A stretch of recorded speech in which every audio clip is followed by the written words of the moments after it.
Audio On, exploring German books. A conversation one page at a time. Audio On is brought to you by Frankfurter Buchmesse and the Foreign Office of the Federal Republic of Germany.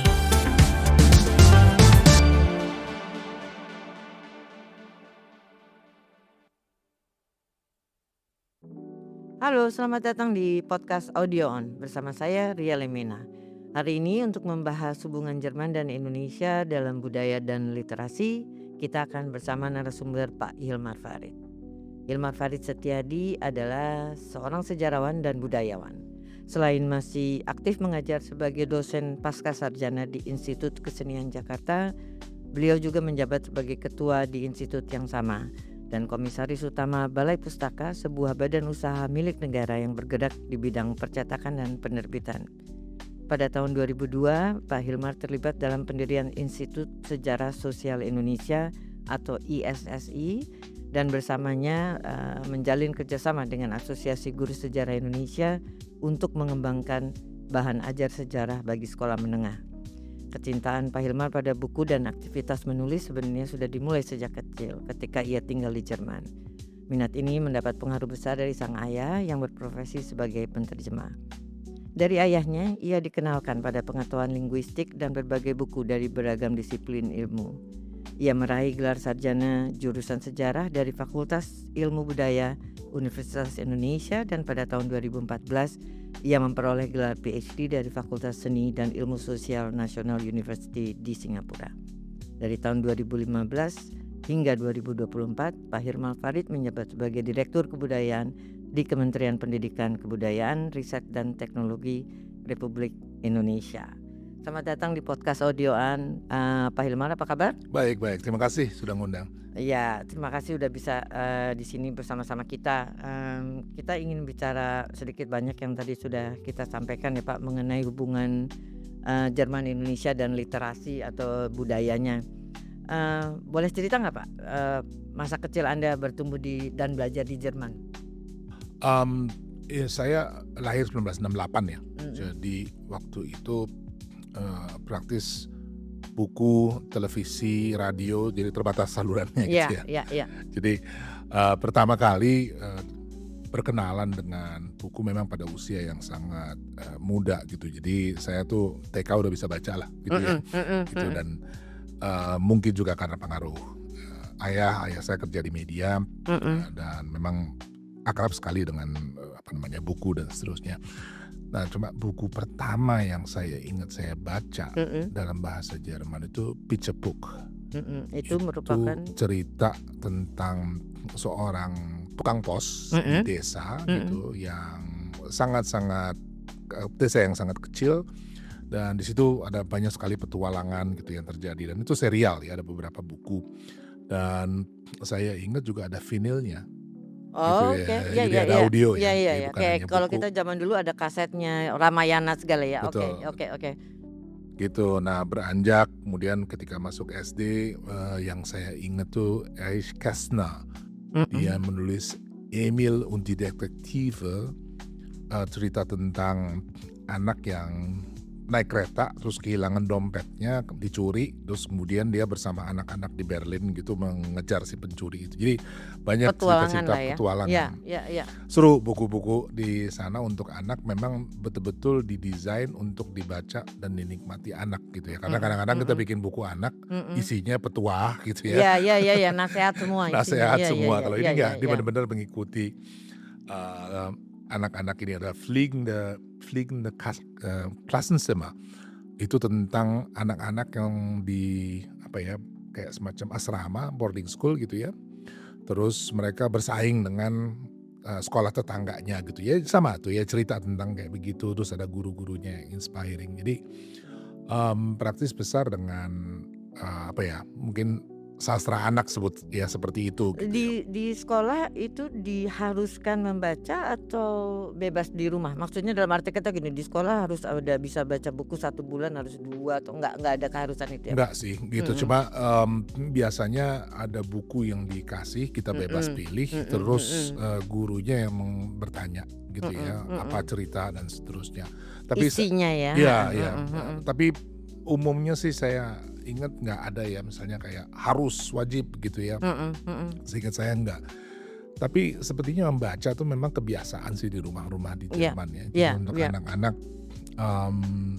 apa namanya kalau sekarang istilahnya FOMO pengen tahu gitu semuanya Mhm, gitu ya. mhm, Ya mhm. kita juga dengan buku begitu. Jadi ya Pitch Book baru keluar yang Berburu, terbaru ya, ya. semuanya ngejar, terus ada majalah-majalah yang membahas itu. Jadi praktis dengan literasi memang cukup dekat. Padahal saya tinggal di satu kota, boleh dibilang tuh kota kecil lah gitu ya, pinggirannya antara Bonn sama Köln gitu ya. Jadi Bonn sama Köln aja udah bukan kota-kota besar banget gitu ya. Nah saya di tengah-tengahnya itu, dan itu di situ aja saya rasakan ya. Aksesnya juga gampang. Ya akses gampang, buku mudah diperoleh, sekolah biasanya juga dapat dengan cepat gitu ya. Library sekolah juga terbuka dengan lebar segala macam. Pemilihannya Bapak lebih ke petualangan atau memang pada masa itu hampir semua petualangan, ada cerita yang serunya gitu? Atau Kalau lebih ke prosa atau puisi untuk ya nggak ada mungkin puisi untuk anak sebagai ya? anak yang paling kecil ya ngikut abang-abangnya. Jadi apa yang dibawa pulang Ya, sama ya, ya. abang-abangnya itu yang cuman ya saya ingat ada Michel Ende, Momo, Ya, ya, itu ya. pilihan saya gitu Ya. ya, karena wah ini tertarik banget ceritanya luar biasa gitu ya. Beberapa yang sebetulnya bukan penulis Jerman tapi saya baca dalam bahasa Jerman itu Astrid Lindgren, Pippi Langstrumpf, Pippi Longstocking tuh. Ya, betul. Terus beberapa komik ya hampir semuanya, Asterix, Obelix, Ya, Tang dan seterusnya baca Mana dalam yang Jerman. Bapak lebih suka even pada umur itu, lebih seneng membaca tanpa ilustrasi atau dan mengarang sendiri biasanya kan gitu ya. Kalau ada ilustrasi kan ada gambarnya, tapi kalau kayak Ende punya itu kan juga sebenarnya hanya tulisan tanpa gambar. Betul. Iya. Kalau bilang preferensi sepertinya kecil sih nggak ada ya, apa aja saya. Ya, Tetapi tidak saya spesifik ingat ya. dengan teman-teman kecil itu ya kita waktu itu umur 6-7 gitu ya, itu udah sibuk ya membayangkan, jadi bikin cerita sendiri gitu berdasarkan Ngarang apa yang ya. berdasarkan apa yang dibaca gitu. Dan ya seingat saya guru-guru juga sangat menganjurkan yang seperti itu ya. Jadi dia memberi bukan hanya keleluasaan tapi mendorong, terus kemudian iseng bertanya ceritanya sampai di mana gitu ya, walaupun bukan maksudnya menjadikan anak-anak pengarang gitu ya, tapi Ya, kegiatan membaca itu di-encourage lah ya Pak ya. ya. Kalau dibanding itu Pak, maksudnya saya di Indonesia sih ya memang kita sudah banyak juga anak-anak atau muda-muda itu mulai membaca. Tapi apa betul membaca itu mudah tapi mendigestnya yang mungkin, jadi tingkat literasi itu dihitungnya dari apa Pak? Nah kalau itu saya betul sekali ya, karena saya ingat kemudian saya mulai coba baca buku yang di luar batas usia saya dan memang kesulitan. Memang Oke, kesulitan. oke, Nah, jadi terus diingatkan gitu ya bahwa ya kamu fokus dulu Pitch Book, semuanya bisa. Jadi ukurannya kurang lebih begini, mampu nggak kamu menceritakan kembali? Ya, jadi Ya. bukan cuma sekedar baca tapi nyeritainnya Ya, lagi. menceritakan kembali, terus kemudian bermain-main dengan itu. Itu juga yang saya kira sampai sekarang saya kebawa ya. Kalau bicara tentang literasi, saya kok kurang, misalnya belum apa-apa udah ditanya makna gitu ya. Terus sementara buat saya yang paling penting literasi itu kesenangan bermain dengan kata gitu ya. Merangkai-rangkai, coba-coba bikin sendiri, ambil lucunya dan mungkin tuh jauh lebih buat saya cepat ya membawa kita masuk ke dalam dunia literasi itu ketimbang baca sekian buku kemudian ditanya maknanya, disuruh hafal tokohnya gitu. Aduh itu kok jadi malah rasanya seperti beban gitu ya. Jadi lebih baik resumenya mungkin ya. Maksudnya gini, satu buku ini apa yang kamu bisa dapat ambil dari situ, itu yang masing-masing orang soalnya bisa berbeda ya. Bisa kan, berbeda Pak? sekali dan bahkan kalau perlu misalnya ya berhenti pada fragmen juga tidak apa-apa. Karena sebetulnya kalau buat saya ya literasi ini kan betul-betul dasarnya itu elemen pembentuknya kan kata. Ya jadi kalau misalnya kita pengenalan terhadap katanya kurang gitu dan langsung Kosakata buru-buru maksudnya. ya kosakata ya, Ya. kosakata dengan dan juga kemungkinan untuk misalnya ada berapa suku kata, berapa silabel di dalamnya, apa saja yang kamu bisa mainkan dengan itu ya. Jadi mengakrabi dulu semua elemen pembentuknya, baru kalau menurut saya ya setelah itu masuk ke makna gitu ya. Iya, iya. Jadi nggak terbalik. Jadi misalnya orang sekarang kan, wah apa pelajaran yang kamu tarik? Waduh, senang aja belum gitu ya. Iya, iya, iya. Sementara kalau saya ngerasa tuh kayaknya kesenangan itu dulu yang harus dibangkitkan gitu. Atau kemengertian dulu ya. Seperti ini mungkin di luar Jerman, tapi kayak saya masih ingat Ernest Hemingway itu punya challenge dia bersama teman-temannya. Untuk satu malam dia bilang, saya tantang kamu bisa nggak bikin sebuah cerita dari 6 kata gitu. Dan itu bermakna sekali gitu. Maksudnya tanpa bilang cerita di baliknya, tapi dengan 6 kata itu aja orang udah tahu maksudnya apa. Itu yang juga nilai dari sebuah buku adalah juga itu untuk tidak bertele-tele. Ya kan Ya sebenarnya. Hemingway apalagi ya terkenal hemat ya kalau soal Ya, to the Iya. point, to the point. Apa sih yang menurut Bapak tuh menarik untuk dengan buku-buku yang tadi Bapak sebutkan, atau buku-buku yang ya mungkin bukan cuma zaman kecil di Jerman aja, tapi beranjak dewasa kan pilihan itu juga berubah. Tapi bisa nggak Bapak sebutin 1 atau 2 buku yang mungkin baik bila diterjemahkan ke dalam bahasa Indonesia, Pak? Atau mungkin untuk pembaca Indonesia ini pasti menarik banget, walaupun kemungkinan diterjemahkannya tidak mungkin jauh, tapi kira-kira aja. Kalau buku anak-anak udah ada beberapa, setahu saya kan kayak Momo tuh sudah diterjemahkan di bahasa Indonesia. Ada beberapa, tapi buku yang lain mungkin Pak? Ya kalau suruh milih ya. Ya ya, Kalau suruh pilihan milih. Bapak. Saya kira tetap ya karya-karya klasik seperti Thomas Mann, Ya, ya. Buddenbrooks, itu tentang keluarga yang saya kira kita juga banyak ya, kalau mau lihat paralelnya keluarga-keluarga di akhir abad 19 yang kemudian mengalami degenerasi ya karena macam-macam hal, akhir dari kolonialisme dan seterusnya, ada semacam apa namanya tuh, sesuatu yang paralel gitu ya, pengalaman seperti itu ya di sana. Saya nggak tahu Hesse, Siddhartha udah diterjemahkan atau belum dalam bahasa Indonesia ya? Nah itu persisnya saya belum tahu, tapi ya beberapa karya banyak sebenarnya lebih anak-anak yang literatur dewasanya Malah masih belum, kurang. ya masih kurang menurut saya sih. Iya, karena pengenalan secara umum ya, saya kira memang sastra Jerman di dalam bahasa Indonesia masih sangat terbatas gitu ya. Artinya kita punya beberapa karya terjemahan di sana sini, tetapi agak beda misalnya dengan ya tentunya bahasa sastra dalam bahasa Inggris gitu ya. Kalau kita pergi ke toko buku selalu ada classical ini ya. Nah, tantangan besar Itu maksud saya Pak, maksudnya kalau kita pergi ke toko buku lah, kita nggak usah sebut, tapi buku-buku yang bahasa Inggris maupun yang sudah diterjemahkan bahasa Indonesia itu penulis besarnya jarang sekali yang Jerman itu maksudnya. Ya. Ya justru itu karena kalau misalnya sekarang ini kita ambil 1-2 karya dari khazanah sastra Jerman, ya ceritanya bisa relate, artinya kita bisa melihat relevansinya buat kehidupan kita gitu ya, tapi tanpa pengenalan yang agak utuh gitu. Jadi mungkin yang agak mendesak sebetulnya antologi.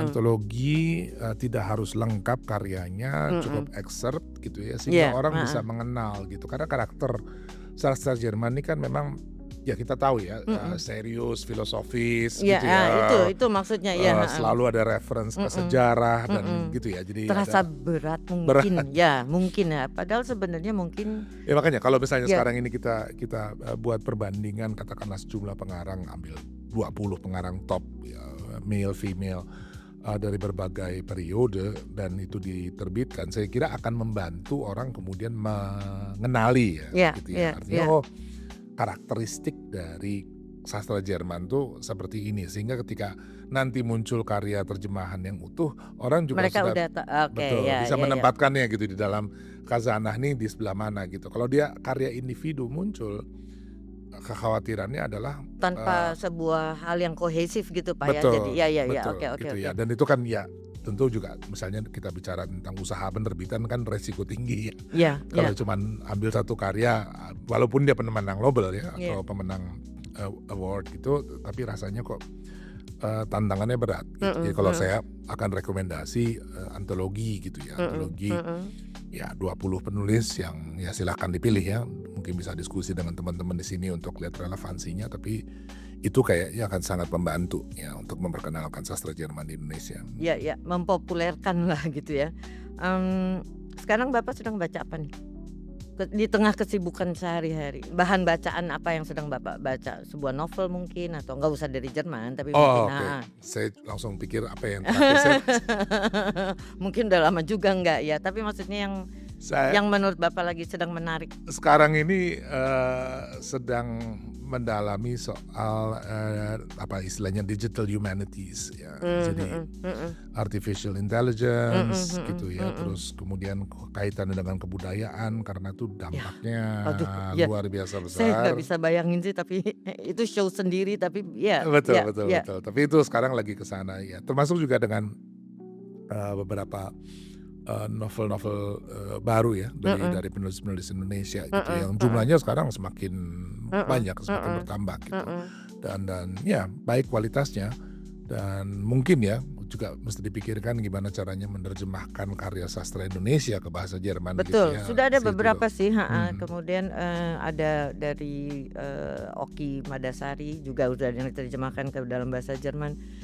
Itu juga untuk saya, untuk kita juga memang vice versa jadinya. Jadi mengenalkan Jerman ke Indonesia dan Indonesia juga dipopulerkan di sana. Oke, kita jeda dulu Pak. Setelah jeda ini kita membahas nih pengalaman dan pengetahuan Bapak, apa sih yang menunjukkan hubungan Jerman dan Indonesia dari mata Bapak sebagai sejarawan dan budayawan. Halo, guten Tag. Saya Hilmar Farid dan Anda sedang mendengarkan podcast Audio On. Exploring German Books, a conversation one page at a time.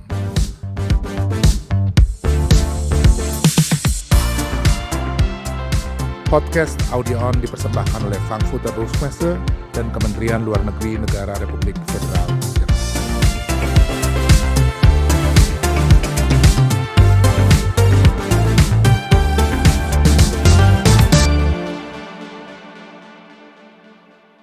Kembali dengan perbincangan kita bersama Pak Hilmar, seorang sejarawan dan budayawan.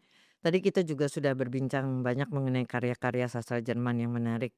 Sekarang bisa nggak Pak menceritakan mengenai hal-hal yang dapat menghubungkan Jerman dan Indonesia dalam konteks sejarah atau budayanya?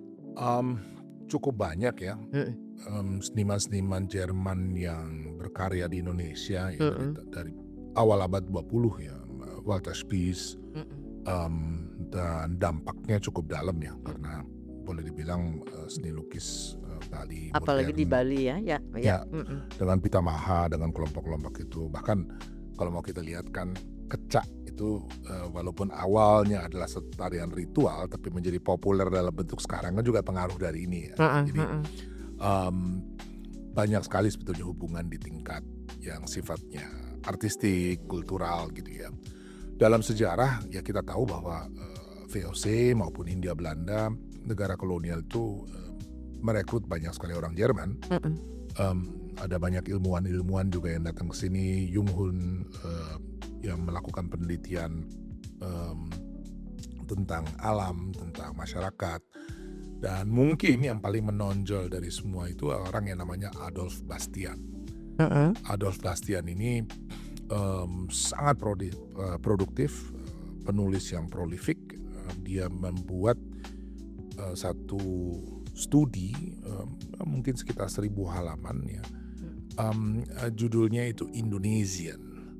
Jadi boleh dibilang ini adalah orang yang pertama kali menggunakan istilah ya sekarang kita kenal Indonesia itu ya untuk sebuah buku. Istilah itu sendiri digunakan di kalangan ahli geografi sejak pertengahan abad 19 gitu ya. Tapi istilah ini digunakan oleh Bastian ini, dan seperti yang kita tahu hubungan Jerman dengan Belanda secara intelektual cukup dekat ya. Jadi besar dugaan gitu ya bahwa kemudian Belanda mengenal juga istilah Indonesia itu dari ini, dari Bastian. Gitu. Jadi sedekat itulah gitu ya hubungan historis kultural ya Jerman ya dengan Indonesia gitu. Dari aspek yang lain misalnya Pak, dari ada nggak pengaruh yang orang Indonesia sekarang bisa lihat gitu? Apakah dari bangunan sejarah atau kalau lukisan kayak Walter Spies ya, kalau kita ke Bali juga udah ada museum yang memajang karya-karya Walter Spies gitu. Tapi kalau Cukup banyak arsitek Indonesia belajar di Jerman. iya juga Iya, ya, kalau iya iya benar betul. angkatan pertama tuh Iya iya. mereka sekolah sampai di Delft, tapi juga di Jerman, dan boleh dibilang mungkin pernah ada pamerannya kalau nggak keliru ya, setahun 2 tahun yang lalu di tim teman-teman arsitek bikin pameran memperlihatkan ya pengaruh dari sekolah arsitektur Jerman. Bapak saya pergi ke Jerman tuh maksudnya mau sekolah arsitektur di sana. Oh Iya. oke, oh itu awalnya. Cuman Heeh. belok deh akhirnya masuknya ke media ke yang lain-lain gitu. Tapi Oke awalnya oke oke. dia arsitek ITB 55. Oh beliau lulus dulu di Enggak oh sempat enggak, lulus. maksudnya di ITB terus kemudian pindah ke Jerman. Iya, Oke.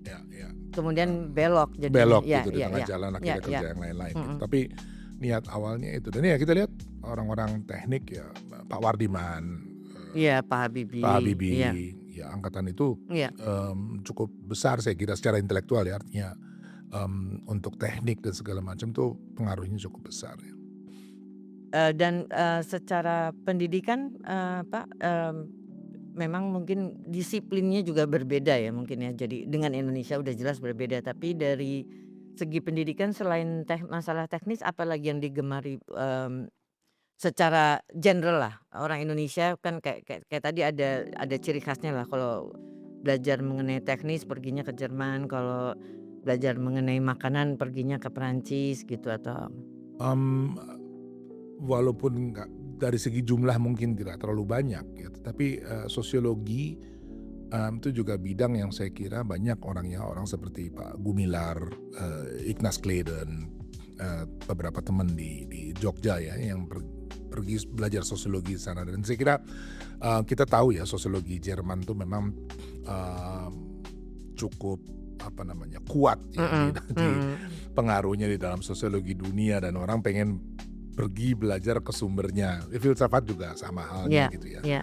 Jadi untuk bidang-bidang yang memang saya bilangnya itu bidang-bidang dahi berkerut itu memang cukup populer ya di Indonesia.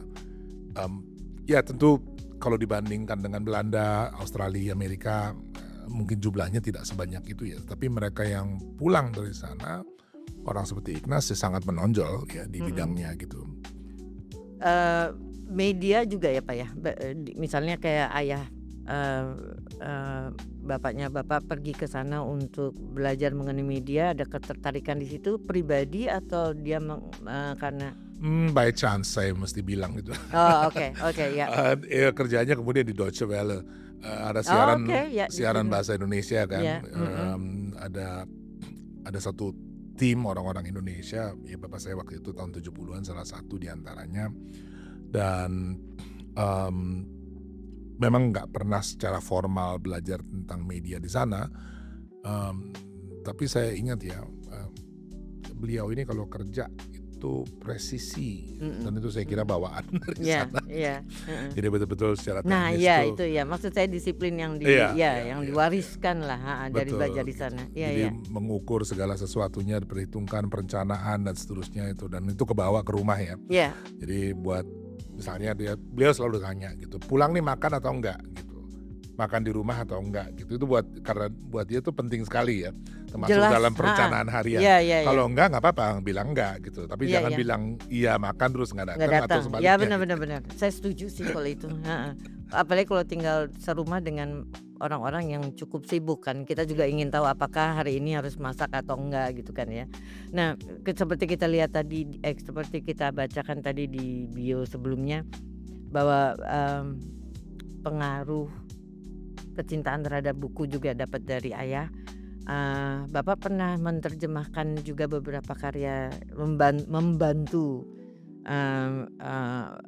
your father untuk menerjemahkan beberapa karya kan? Iya, itu sebetulnya juga jadi saya mulai itu kelas 3 SMA.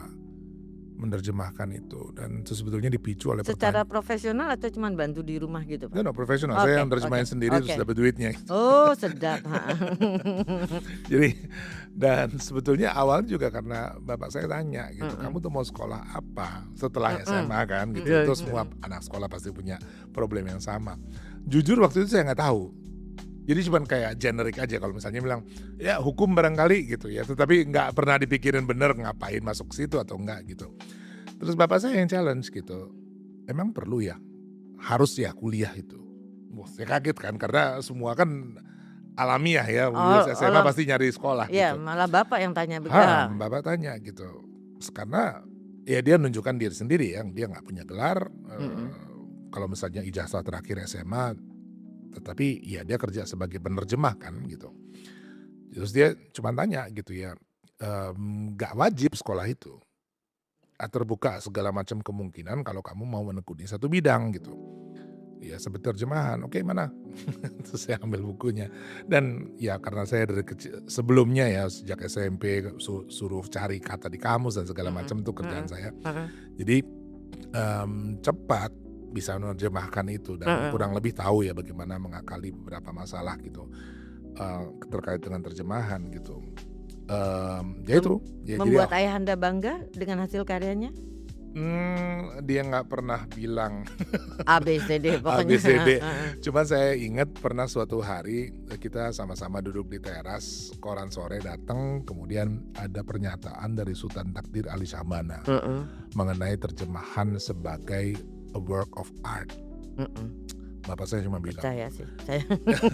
Terus bapak saya bilang, kita diakui. Kalau saya pengakuannya itu urusan bapak ya, diakui. Tapi dia bilang kita berarti saya termasuk. Iya benar.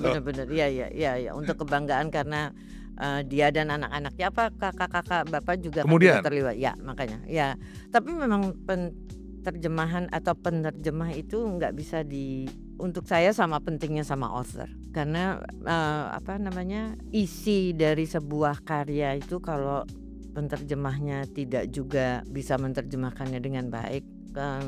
Kita juga pernah ngobrol dengan penterjemah sastra Jerman ke Indonesia. Itu ada istilah yang di Jerman dipakai di Indonesia nggak dipakai.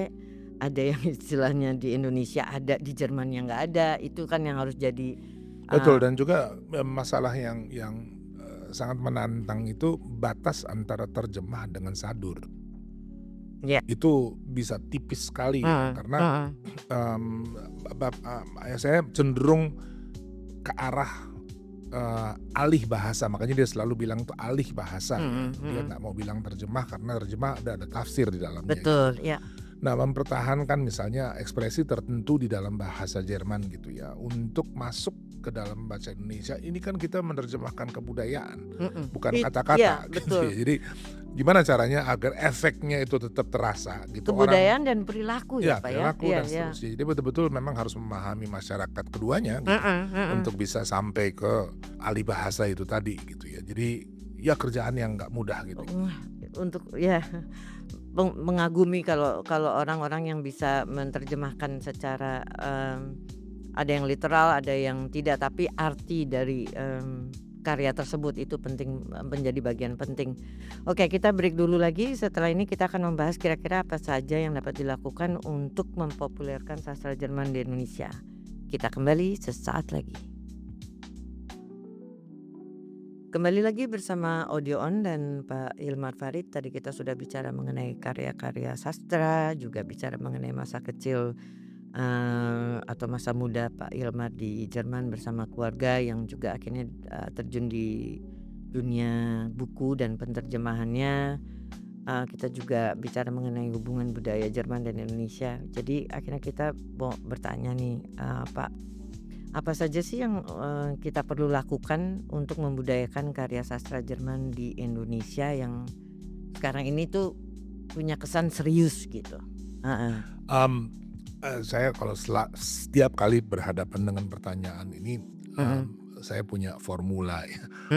Kata kuncinya relevansi. Jadi tantangan terbesar untuk hal seperti ini selalu apa ya relevansinya Jerman karya-karyanya untuk Indonesia gitu. Dan saya kira Justru tadi yang kita bicara tentang kesan bahwa karya-karyanya filosofis, serius, sangat thoughtful dan segala macam Mhm. gitu.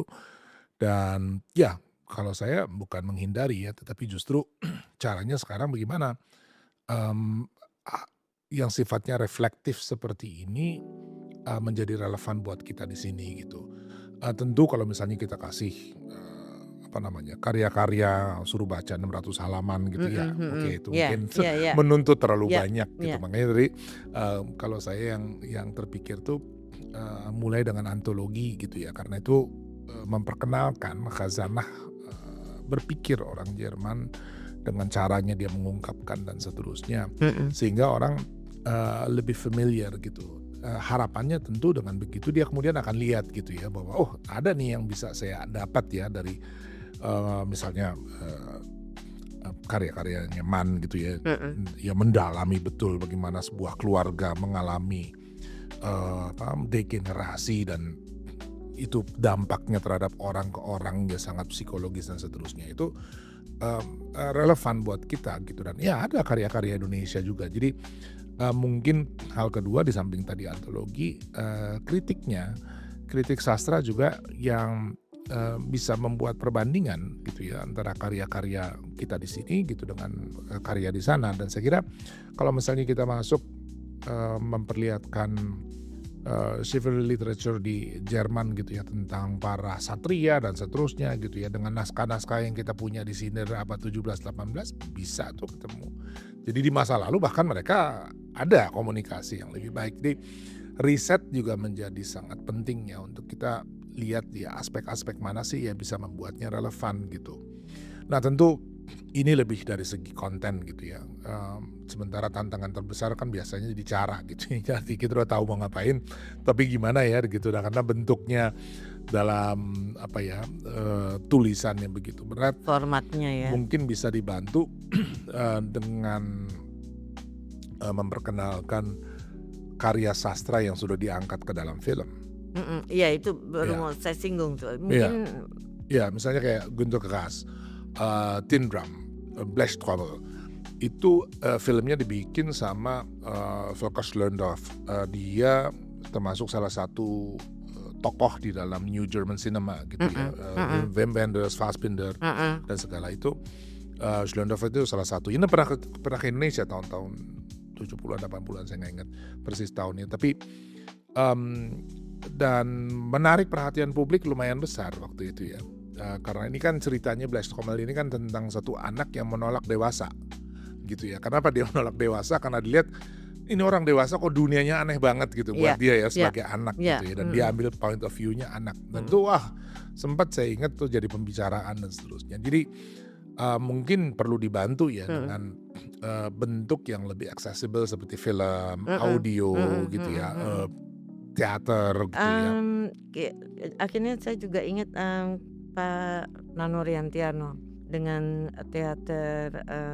teaternya itu sering sekali membuat sebuah karya berdasarkan penulis Jerman. Semua teater opera kecoa, Adaptasi ya, adaptasi, ya ya ya adaptasi. ya Nah, ya, itu tapi, sekali lagi tidak semua orang tahu ya, maksudnya ya opera kecoa tapi sejarah narasi mengenai ini adalah sebuah karya itu kan yang paling penting. persis ya makanya, Mhm, untuk membuat sidik dengan kata lain karya-karya ini tidak akan mungkin berdiri sendiri gitu ya. mhm Misalnya mhm, kita cuma bilang, "Oke kita terjemahkan salah satu Heinrich Heine misalnya ya." mhm mhm. Karyanya sangat bagus ya tentang social commentary yang banyak kita temukan di Indonesia juga. Tapi kalau misalnya buku ini terjemahkan kemudian lempar ke pasar begitu saja ya, tentunya akan orang kesulitan ya. Terus kenapa saya harus baca buku ini Iya ya. iya betul, iya, Jadi heeh. mungkin yang perlu dibantu itu justru adalah menarasikan, karya-karya yang memang mungkin tidak mudah dicerna gitu, Mhm maksudnya mhm bukan bacaan, senja apa namanya tuh, sore hari gitu ya, mhm tetapi mhm. kalau misalnya pengantarnya itu cukup baik dan saya kira cukup banyaklah intelektual Indonesia yang, punya hubungan dengan Jerman yang, tertarik ya Iya untuk, iya. juga membagilah pengalaman mereka belajar di sana dan seterusnya melalui karya-karya ini. Itu akan sangat-sangat membantu ya, Mhm dugaan saya karena, kita lihat aja misalnya bandingkan dengan Korea. Ya, Gitu ya. 25 tahun yang lalu siapa sih yang tahu gitu. Iya. Sekarang anak-anak itu jauh lebih hafal si Korea ini daripada bahkan seniman Indonesia gitu ya. Dan ya ini kan juga karena itu ya investment yang mereka lakukan besar sekali Ya, di bidang itu. mungkin itu gitu. juga. Betul gitu. Jadi Tapi bisa menjadi sebuah fenomena ya. betul. Ya mungkin Jerman tidak berambisi ke sana ya, tapi saya kira dengan memperlakukan karya-karya yang muncul dari sana bukan sebagai standalone gitu, artinya betul-betul harus dikawal ya, ada narasi, ada upaya secara serius memperkenalkan. Dulu waktu Schlöndorff datang saya ingat sambutannya cukup meriah gitu ya, para sinias Indonesia juga. Tahun berapa ya Pak itu ya? Saya kira awal 80-an. Oke, ya. Dan kalau itu dilakukan gitu saya kira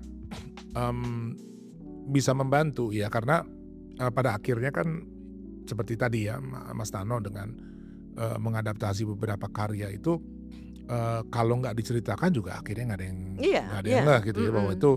Apalagi kalau judulnya udah bahasa Indonesia, jadi orang nggak peduli juga gitu. Mereka cuma tahu teater opera kecoa itu adalah karya saya jadi lupa nama, teater koma, tapi tanpa mengetahui atau mungkin malas mencari tahu asal usul cerita saduran ini atau adaptasi ini gitu kan. Itu yang penting juga. Ya itulah gunanya kritik, gunanya para penulis ulasan-ulasan itu ya, itu akan sangat membantu. Terakhir yang bisa saya pikirkan sebetulnya lebih banyak lagi pertukaran gitu. Tadi kita sempat ngobrol ya bahwa memang kalau orang kreatif dari Indonesia belum menjadikan Jerman sebagai tujuan gitu ya. Sementara cukup banyak sebetulnya yang mungkin dikerjakan, dan sebaliknya ya. Jadi orang Jerman tuh pengetahuan saya kalau pun ke Asia Tenggara mungkin mereka lebih pilih Thailand daripada datang ke sini gitu. Nah ini yang mungkin ada affinity-nya atau hanya sekedar kebanyakan aja? Ya, Thailand memang destinasi yang sangat populer di ini ya. Jadi orang kalau misalnya ya begitu bicara Southeast Asia langsung itu yang terpikir ya. Nah, sementara sebetulnya kalau kita lihat ya Indonesia begitu luas, begitu banyak yang mungkin dan tapaknya orang Jerman tuh di Nusantara ini kan cukup banyak ya, sebagai peneliti, sebagai seniman gitu ya. Jadi untuk revisit ya seluruh perjalanan itu, kemudian apa yang bisa dilakukan bersama di abad 21 mungkin program yang bisa menarik ya. Baiklah, ya mudah-mudahan kita bisa punya banyak cara kreatif untuk bukan saja mengenalkan sastra Jerman di Indonesia, tapi juga seperti yang Bapak bilang, jadi penulis-penulis Indonesia juga bisa banyak dikenal di Jerman dengan adanya book fair secara internasional. Mudah-mudahan hubungan itu bisa terus berjalan. Kami ucapkan terima kasih banyak. Sama-sama. Pak Hilmar, terima kasih sudah bergabung dengan podcast Audio On. Kita akan berjumpa dengan episode-episode podcast Audio On di lain waktu. Terima kasih, saya Ria Lemina. Audio On, exploring German books. A conversation one page at a time. Audio On is brought to you by Frankfurter Buchmesse and the Foreign Office of the Federal Republic of Germany.